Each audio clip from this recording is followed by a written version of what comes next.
This holiday season, prepare to have the stuffing scared out of you.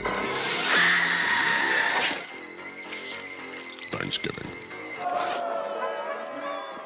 In the town of Plymouth, Massachusetts, the fourth Thursday in November is the most celebrated day of the year. The table is set. The festivities have begun. One uninvited guest has arrived. And this year, there will be no leftovers. Hold it, Gramps. This is the wrong holiday. This is all wrong. No, it's not, Super Saiyan. Today is Thanksgiving. Well, yes, you're right, but your timing is off. This was supposed to be a Halloween special. Let's rewind a bit, please.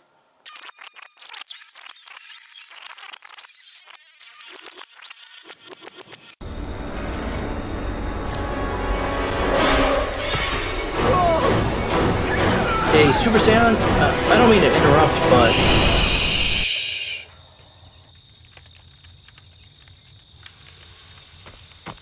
Oh God. What did I just look What at? am I gonna do? Well, Gramps, that was the one and only Friday the 13th. Wait, like the movie? Those are great, but I don't remember the movie like this. Well, of course not. This is the game based entirely on the movie itself. Well, let's get right into things then. I'm on the edge of my seat.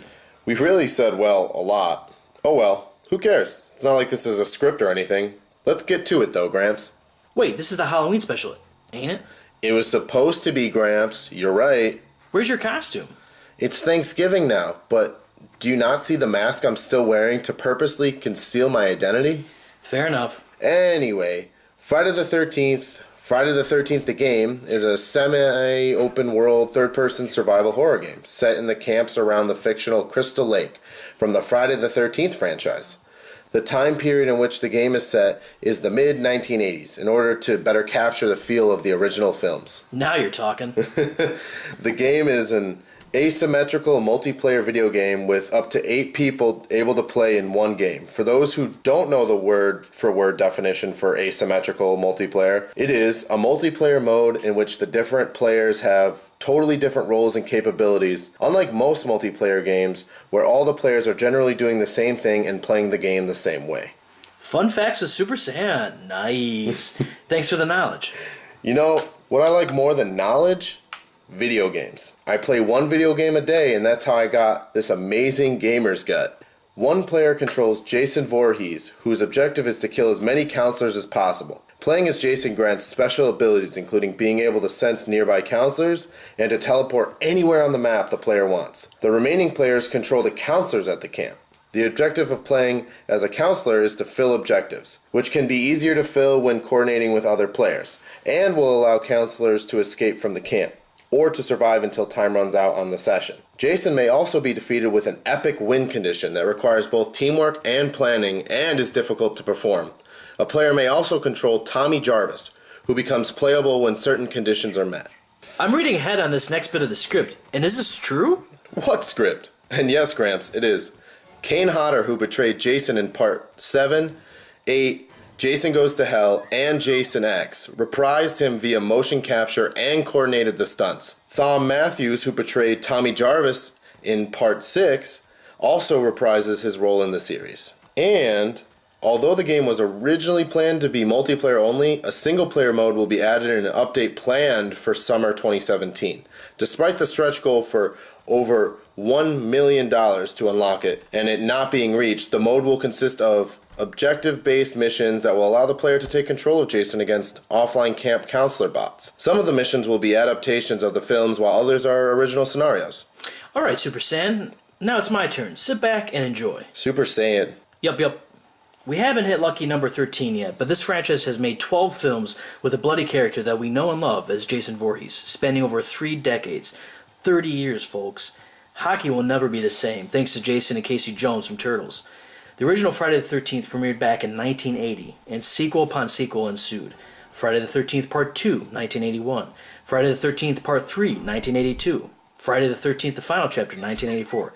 But it really wasn't the final chapter, because Friday the 13th, A New Beginning, premiered in 1985, followed by Friday the 13th Part 6, Jason Lives, 1986.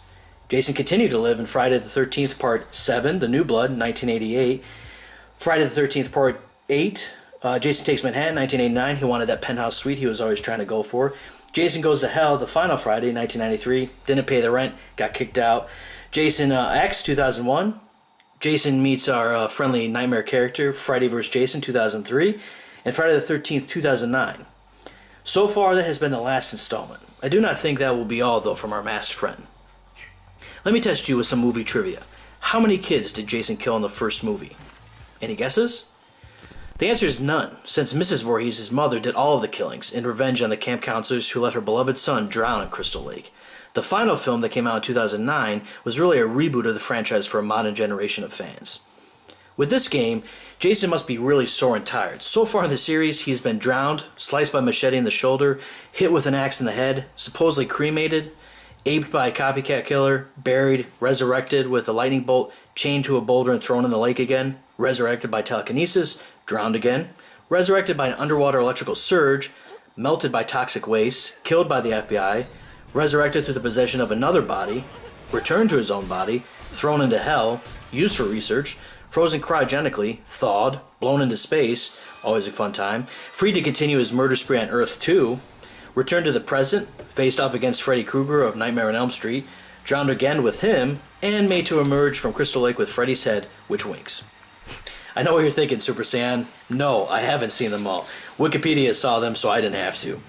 What makes this film so special? It's like the old monster movies and Jason's buddies, Michael Myers from Halloween and Freddy Krueger from Nightmare on Elm Street, and everyone else. We have a fascination for that which goes bump in the night.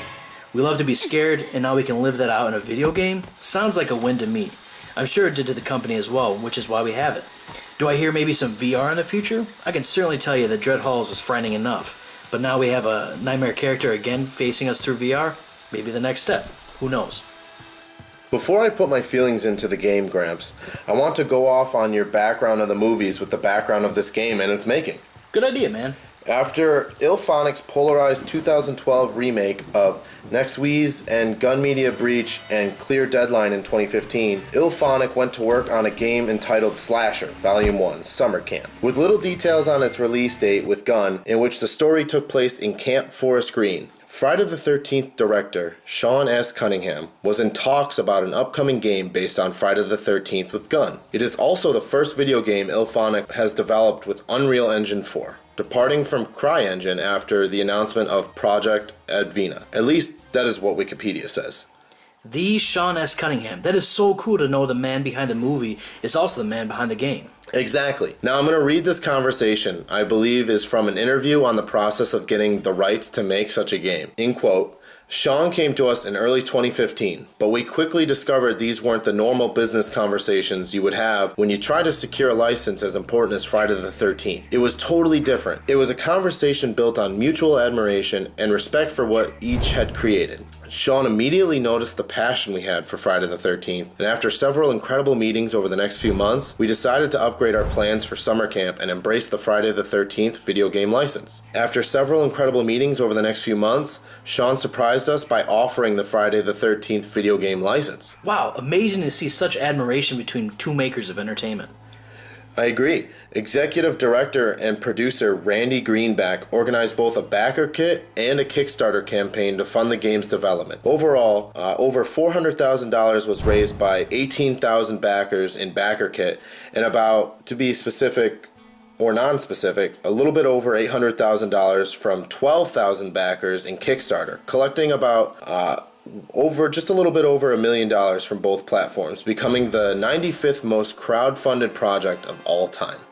That is amazing to see such a strong community residing in something that can be not something that is already there. That kind of support is astounding. Okay, now for some time reflecting. On October 13th, 2015, it was announced that Slasher Volume 1 Summer Camp had evolved into Friday the 13th the game, with an announcement trailer released by Gun on their YouTube channel the same day. Link will be in the description. On Halloween, Harry Manfredini uploaded a video to the Gun YouTube channel with the files on his computer monitor being partially seen, implying that he is composing music for the game. On November 4th, Gun released fly-through shots of the game's environment while in pre-alpha development. On November 10th, IllFonic posted a video on Gun's YouTube channel which highlighted testing and development for the game, including 3D modeling for Jason. On February 25th, 2016, Gun and IllFonic released camera footage showing Hodder with Tara Page and Ryan Stats, the 2 actors who will play the men and women counselors in the game, performing motion capture at Digital Domain. The footage shows Hodder performing a list of kill animations for the game, with rigged placeholder characters used to track the kills and animations in real time. This was soon re-uploaded by Bloody Disgusting in the same day. Alright, hang on,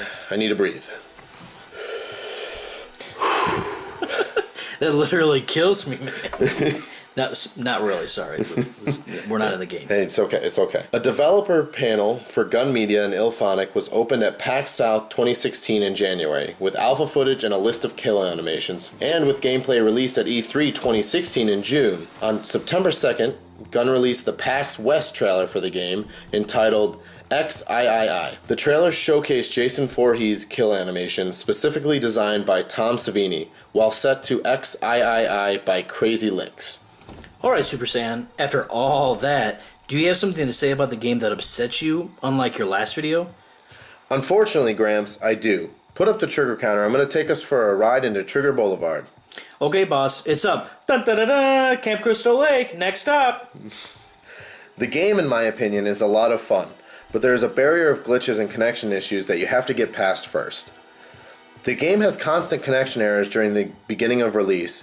They were working on it, but players had to deal with this for a long time. Another input I have on this is in the game itself when you're in the game. It can go 3 ways, 2 of which trigger me. You can get in and play the game with little to no problems. You can play the game and get randomly disconnected. Or you can play the item and all of a sudden it disappears. Or if it doesn't, you get stuck in the weirdest of places. Another unfortunate problem with this game, in the beginning and now, is actually finding a game. I could tell you for the longest time I waited for matchmaking on the Xbox One just to get a matchmaking error. 40 minutes. In order to find games on Xbox One, for me personally, I used the looking for group section on the console. This was the best experience I had with the game. You can even set the search for players that actually talk in the game, because it makes the game even better. You heard it here first, folks. For those poor X-Bone suckers out there that are having trouble, just do what Super Saiyan did. Happened on the PS4 too, Gramps. Ooh. There was a few other little problems that I had with the game, but they weren't that bad. So let's just throw 2 more on the counter for good measure. These problems overall probably wouldn't have been there if they just waited a little longer to release. But I am not a game developer, so I'm biased to put any more opinion into that. Good to see that college is paying off. Yeah, I guess. After all this, we want to thank you for... Whoa.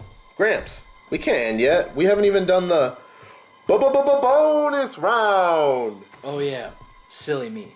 Are you going to do that for every bonus round? Yeah, probably. Now here comes my favorite part about talking about the game. Friday the 13th, the game has a lot of add-on content to offer that is unlocked by leveling up in the game. So far, all content in the game that has been added has been free. Amazing things such as Purple Jason and the new content they added on Friday the 13th, like the map and new kill animations.